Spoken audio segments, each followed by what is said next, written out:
Doctor గారు, kidney వ్యాధుల ప్రారంభ లక్షణాలు ఎలా ఉంటాయి? ఇప్పుడు కారణాలు మనం మాట్లాడినప్పుడు కిడ్నీ సమస్య మొదలవుతున్నప్పుడు మోస్ట్ కామన్గా చూపించేది ఏంటంటే ఇన్ జనరల్ ఎనీ కిడ్నీ ఇన్వాల్వ్మెంట్లో ఫస్ట్ అండ్ ఫార్మోస్ట్ ఆ ఏరియాలో మూత్ర మార్గం ఉన్న ఏరియాలో నొప్పి రావడం, అంటే బ్యాక్ మీద అలాగే మలమూత్రాలు ఉన్న ఏరియాలో నొప్పి అనేది కామన్ ప్రెజెంటేషన్. తర్వాత యూరినేషన్లో ప్రాబ్లం, అంటే యూరిన్ మంట, యూరిన్ పోసే విధానంలో ఊరికే రావడం, లేదు తరచుగా ఆ యూరిన్ డ్రాప్స్ పడడము, లేదు మంట దారి తీయడము, ఇలాంటివి కామన్. దీంతోపాటు ఫీవర్, హెడేక్, చలి జ్వరం ఇలాంటివి ఎక్కువగా కనిపించేదానికి ఆస్కారం ఉంది.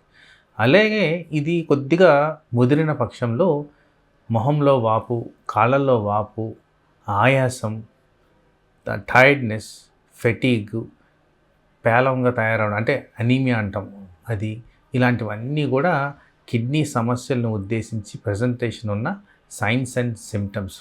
కొన్ని కండిషన్స్లో బ్లడ్ ప్రెషర్ పెరగడము, మూత్రంలో రంగు మారడము, ఇలాంటివన్నీ కూడా కిడ్నీకి సంబంధించినవే.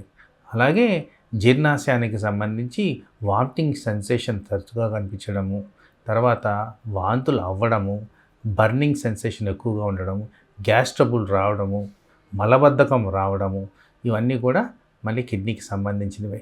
అలాగే హెడేక్, కన్ఫ్యూజను, కళ్ళు తిరగడము, తర్వాత కాన్సన్ట్రేషన్ లేకపోవడము, ఇవి కూడా కిడ్నీకి సంబంధించిన అంశాలే.